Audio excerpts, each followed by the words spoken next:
Welcome back, my little bitches. This is the Tiki and Tiny Show. May the odds be ever in your favor. Or just remove all the little children from the room. Shit's gonna get naughty.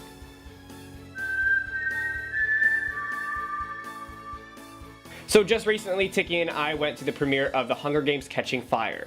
Oh yes, what seemed like 5 moons passing in the freezing cold, treacherously outwitting courageous moviegoers who were viciously determined to steal the middle upper left section of the arena. But we prevailed, exhaustively shoving every half-assed Katniss costume till we found our thrones of movie royalty. One seat to rule them all. Well, the movie started at 10 and we just kind of walked in, but Tiny got this cool little bucket. Catching Fire, Part 2 of The Hunger Games. With this installment, we see the continuous misadventures of Katniss Everdeen and that boy Peeta. This time around, talks of rebellion and revolution fill Pan Am after Katniss gives a major fuck you to the Capitol, resulting in her, Bread Boy, and some previous victors to re-enter the Hunger Games for the third quarter quill. From right off the bat, you can tell that the story has shifted in some way. Well, more like a major way. The focus isn't actually on the Hunger Games anymore, like we saw in the previous film. There's a much bigger plot, focused around the rebellion and the events taking place outside of the arena. This kind of threw me off a little bit, because I wanted to see more of the Hunger Games. I wanted to see more crazy violence, and considering we didn't see the arena till the second half of the movie, I was personally let down. But I can't really argue with that, since it's how the books go, so I guess it's just me. I did appreciate the production value. Any CGI and green screen looked solid and believable. The shaky cam we saw in the previous film was eliminated and made it so that I can actually focus on what's going on in front of me. I didn't at any point find myself asking, when the fuck is this gonna end, considering it's a good 2 hours long. I feel the pacing of the story layout was just right, enough to keep my attention throughout the whole film, which is a very good thing when you start hitting hour 2. I was surprised at some points in the movie, one of them being how the fuck is Peeta still alive? I mean, really, he's fucking carried through the whole entire movie. Then gets captured from the Capitol, he's practically injured 5 seconds after entering the arena, and Mags killed herself to save him. They would have been better off throwing him into the fog and keeping Mags. At least she could have made some fishing hooks. What's Peeta gonna do, bake some bread and paint a picture? Also, if you're gonna show your support for the rebellion in front of the Capitol, wouldn't you want to wait till everybody's doing it with you so you don't get your head blown off? No? Hard pass? Okay, no. Casting choices for the new lineup of characters are pretty spot on. Sam Claflin, who plays Finnick in the film, I think was a perfect choice. He brought the perfect amount of sexy charisma and wit to the character. He can make anyone want to fuck a sugar cube.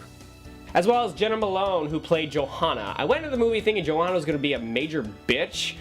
Well, I wasn't wrong. She is a major bitch in a good way.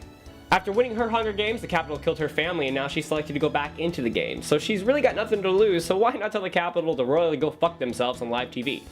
After that scene, I was like, I like her. Oh, and then there was that elevator scene. She makes elevators sexy.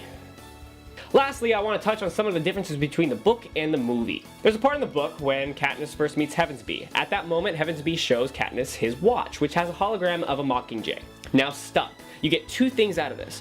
1, a clock which is a clue to the arena, and 2, Heavensbee is a part of the rebellion. So if this scene would have been in the movie, the whole illusion of Heavensbee being evil throughout the most of the movie wouldn't have held up as much as it did. One of the major plot points was for you to believe that Heavensbee was a bad person. Then at the end it is revealed he is a part of the rebellion. So having that scene incorporated into the movie wouldn't have helped. Having as little clues as possible makes the mysterious aspect stand strong. And same goes with the District 8 refugees headed to District 13. Giving Katniss any sort of clue that the possibilities of District 13 exist would have fizzled the ending. But overall, I love the movie. It was an incredible follow-up to the first film, and even though it didn't focus as much on the games as I wanted, I still respect the story for branching out and explaining the world that they're in. For Hunger Games: Catching Fire, I give it 4 stars out of 5. It is definitely a must-see in theaters as well as a purchase once it comes out on DVD. Thank you for watching the Tiki and Tiny Show. Stay tuned for more movie reviews and tell us, what did you think of Catching Fire? Say it down there somewhere in the comment section. And like and subscribe down below. I'm Tiki. Good night. Oh yes, what seemed like 5 moons passing in the freezing cold, treacherously outwitting I did this drunk last night. It's good. Casting choices for the new lineup of characters are pretty spot on. Sam Claflin, who plays Finnick, do the hula.